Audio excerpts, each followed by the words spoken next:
নমস্কার বন্ধুরা, সন্ধ্যা recipe with village ফুডে আপনাদেরকে অনেক অনেক স্বাগত।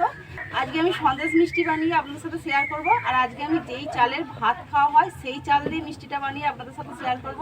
তো প্লিজ বন্ধুরা, আপনারা আমার ভিডিওটা স্কিপ না করে প্রথম থেকে শেষ পর্যন্ত দেখতে থাকুন। এই মিষ্টি রেসিপিটা হয়তো আপনাদের কাজে লাগতে পারে। তো চলুন এবার রেসিপিটা শুরু করা যাক। তো প্রথমে আমি উনুনটা জ্বালিয়ে নেব। দেখুন বন্ধুরা, উনুনটা জ্বালিয়ে আমি কড়াটা বসিয়ে দিয়েছি। এবার আমি এই চালটা কড়াই ভেজে নেব। দেখুন এখানে আমি 250 গ্রাম ভাতের চাল নিয়েছি। আর চালটা আমি জল দিয়ে ভালো করে ধুয়ে জলটা ঝরিয়ে জলটা আবার শুকনো করে নিয়েছি। তো বন্ধুরা, চালটা আমি ঘিয়ের মধ্যে ভাজবো, সেই জন্য আমি কড়ার মধ্যে দিয়ে দেবো 1 চামচ ঘি। ঘিটা আগে একটু গলিয়ে নেব। এটা গলে গেছে। এবার আমি চালটাই ঘিয়ের মধ্যে দিয়ে দেব। আপনারা চাইলে এখানে গোবিন্দভোগ চাল বা বাসমতি চালও নিতে পারেন। আমি বাড়িতে যে ভাত খাওয়া হয় সেই চালই নিয়েছি। চালটা এবার আমি লাল করে ভেজে নেব। হালকা জাল দিয়ে লাল করে ভেজে নিতে হবে, না হলে চালটা কিন্তু কালো হয়ে যাবে। কালো হয়ে গেলে কিন্তু মিষ্টিটা খেতে ভালো লাগবে না, তেতো লাগবে। দেখুন বন্ধুরা, চালটা আমি লাল লাল করে ভেজে নিয়েছি।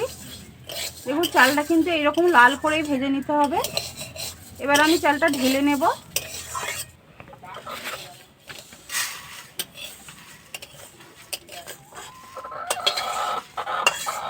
দেখুন বন্ধুরা, ভাজা চালটা একটু ঠান্ডা করে নিয়েছি। এবার আমি শিলে গুঁড়ো করে নেব। আপনারা চাইলে মিক্সিতেও গুঁড়ো করে নিতে পারেন, তবে ঠান্ডা করে নেবেন একটু।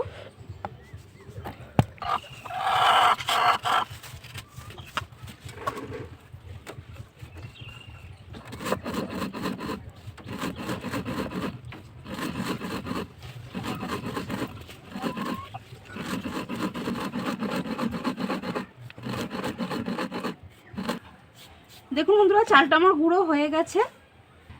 আর এই গুঁড়োটা দেখুন বন্ধুরা, খুব মিহি গুঁড়ো হবে না, এইরকম দেখুন সুজির মতন একটু দানা দানা ভাব হবে। মিক্সিতেও গুঁড়ো করলে কিন্তু এইরকমই দানা দানা করেই গুঁড়ো করে নিতে হবে। শিলেও কিন্তু গুঁড়ো করতে কিন্তু খুব বেশি সময় লাগলো না, তাড়াতাড়ি কিন্তু গুঁড়ো হয়ে গেল। এবার মিষ্টিটা বানিয়ে নেব। উনুনে আমি আবার কড়া বসিয়ে দিয়েছি। কড়ায় অল্প করে একটু জল দিয়ে দেব। এবার আমি চিনি দিয়ে দেবো। এখানে আমি 250 গ্রাম চিনি নিয়েছি, 250 গ্রাম চাল নিয়েছি, সেই জন্য 250 গ্রাম চিনি নিয়েছি। এবার চিনিটা ক্যারামেল বানিয়ে নেব। দেখুন বন্ধুরা, চিনিটা গলে গেছে। আর দেখুন আস্তে আস্তে দেখুন কালারটাও চলে আসছে। এইভাবে দেখুন বন্ধুরা, নাড়াচাড়া করতে করতে দেখুন ক্যারামেল তৈরি হয়ে গেছে। এবার আমি এর মধ্যে চালের গুঁড়ি দিয়ে দেব। দেখুন বন্ধুরা, চিনির ক্যারামেলের সাথে চালের গুঁড়ি দিয়ে খুব ভালো করে মিশিয়ে নিয়েছি। এবার আমি 1 বাটি গরুর দুধ দিয়ে দিলাম। দিয়ে এই চালের গুঁড়ির সাথে খুব ভালো করে মিশিয়ে নিতে হবে।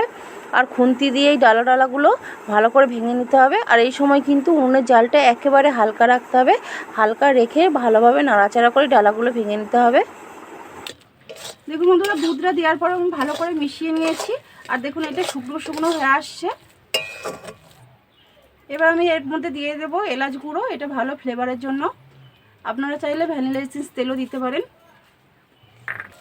এলাচ গুঁড়োটা ভালো করে মিশিয়ে নেব। এলাচ গুঁড়ো মিশিয়ে নেওয়ার পর 1 চামচ ঘি দিয়ে দেব। ঘি দেওয়ার পর একটু নাড়াচাড়া করে নেব। দেখুন বন্ধুরা, এখানে আমি 50 গ্রাম গুঁড়ো দুধ নিয়েছি। গুঁড়ো দুধটা আমি দিয়ে দেবো, অল্প অল্প করে দিয়ে মিশিয়ে নেব, একসাথে দেব না, অল্প করে দেবো। আর এইভাবে মেশাতে থাকবো।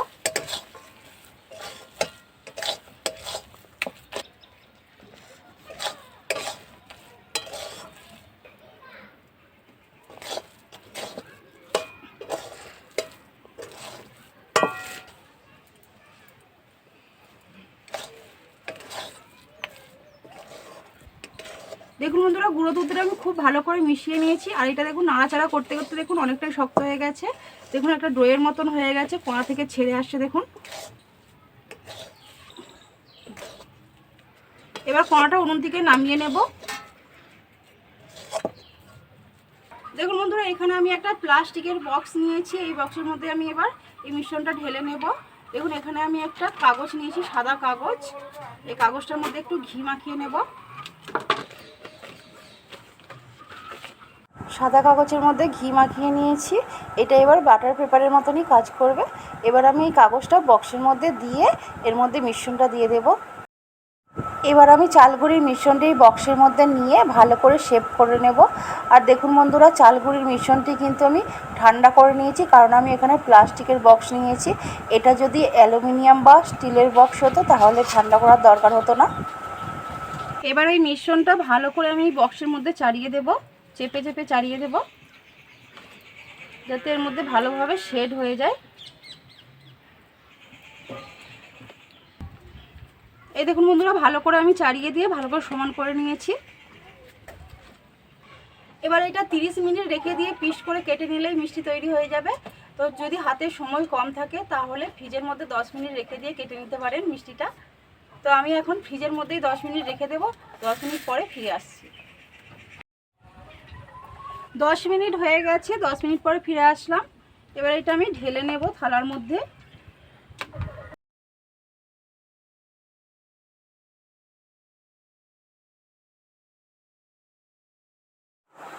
এই দেখুন বন্ধুরা, থালার মধ্যে নিয়ে নিয়েছি। এবার আমি এর ওপর দিয়ে কাগজটা তুলে নেব।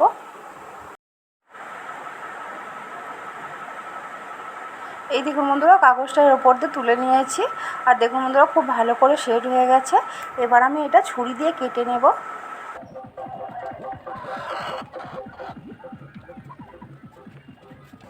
দুভাগে ভাগ করে নিয়েছি। এবার এটা আমি পিস পিস করে কেটে নেব।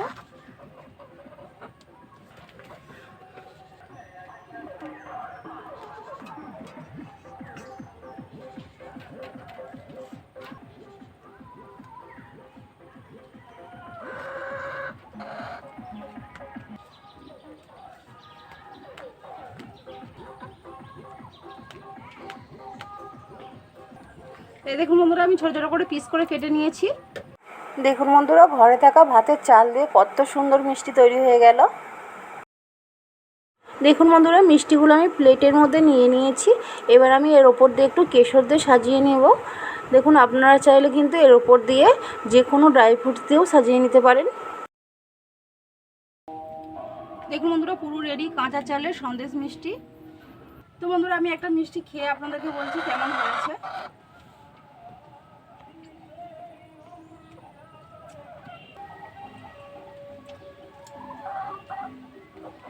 সত্যি বন্ধুরা, দারুণ হয়েছে খেতে, দারুণ স্বাদ হয়েছে। তো বন্ধুরা, আপনারা তো দেখলেন কত কম খরচে, কত সহজেই কাঁচা চাল দিয়ে তৈরি হয়ে গেল। তো আপনারাও বাড়িতে এইভাবে তৈরি করে দেখবেন, অবশ্যই আপনাদের খুব ভালো লাগবে। তো বন্ধুরা, আমার ভিডিওটা আপনাদের কেমন লাগলো কমেন্ট করে জানাবেন। আর যদি ভালো লাগে একটা লাইক করে দেবেন, তার সাথে আমার চ্যানেলটা সাবস্ক্রাইব করে আমার পাশে থাকবেন। তো আমার ভিডিওটা আজকে আমি এখানেই শেষ করছি। আবার আপনারা ভালো থাকবেন, সুস্থ থাকবেন।